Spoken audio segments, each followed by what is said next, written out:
नमस्कार। चलिए आज इतिहास के पन्नों को पलटकर एक ऐसी कहानी देखते हैं जो कभी लिखी ही नहीं गई।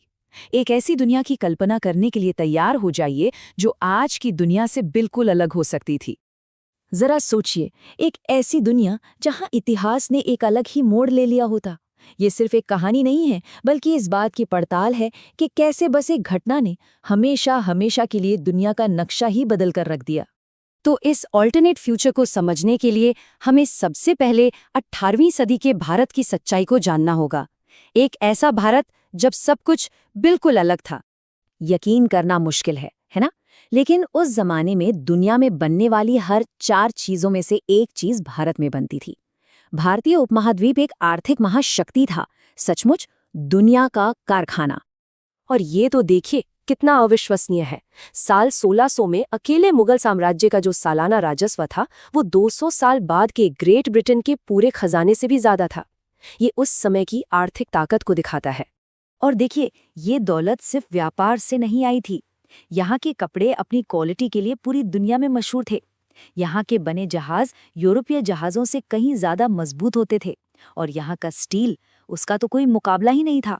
मतलब ये एक आत्मनिर्भर और बहुत ही उन्नत औद्योगिक शक्ति थी।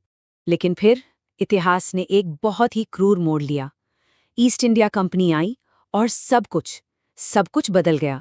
ये आंकड़े सच में चौंकाने वाले हैं। सिर्फ 200 सालों में ग्लोबल इकोनॉमी में भारत की हिस्सेदारी 24% से गिरकर सिर्फ 4% पर आ गई। ये सिर्फ एक गिरावट नहीं थी, ये एक सोची समझी तबाही थी। तो सवाल ये है कि ऐसा हुआ कैसे? दादा भाई नौरोजी जैसे महान विचारकों ने इसे ड्रेन ऑफ वेल्थ यानी धन की निकासी का नाम दिया। ये एक तरफा लूट थी जहां भारत के सारे संसाधन ब्रिटेन भेजे जा रहे थे और बदले में भारत को कुछ नहीं मिल रहा था। देखिए, ये कोई हादसा नहीं था, ये एक सोची समझी पॉलिसी थी। भारी भरकम टैक्स लगाए गए, स्थानीय उद्योगों को खत्म किया गया और तो और ब्रिटिश प्रशासन का सारा खर्चा भी भारतीय खजाने से ही वसूला जाता था। मतलब भारत को अपने ही पैसों से तरक्की करने से रोका जा रहा था। सीधे शब्दों में कहें तो जिस पैसे से भारत अपने उद्योग खड़े कर सकता था, अपनी तरक्की कर सकता था, उसे लगातार बाहर भेजा जा रहा था और इसी ने भारत की प्रगति की कमर तोड़ दी। तो चलिए अब उस मोड़ पर चलते हैं जहां इतिहास बदल सकता था। सोचते हैं कि क्या होता अगर। जरा कल्पना कीजिए एक ऐसे भारत की जहां सारे राज्य एकजुट होकर अपनी ही बनाई एडवांस टेक्नोलॉजी का इस्तेमाल करके विदेशी ताकतों को खदेड़ देते। और सुनिए, ये सिर्फ एक सपना नहीं था, उनके पास एक ऐसा हथियार था जो पूरा खेल बदल सकता था। और वो हथियार था मैसूर का रॉकेट। एक ऐसी क्रांतिकारी सैन्य तकनीक जो अपने समय से बहुत बहुत आगे थी। ये कोई मामूली रॉकेट नहीं थे। इनके लोहे के केस की वजह से ये उस समय दुनिया के किसी भी रॉकेट से कहीं ज्यादा दूर तक और सटीक मार कर सकते थे।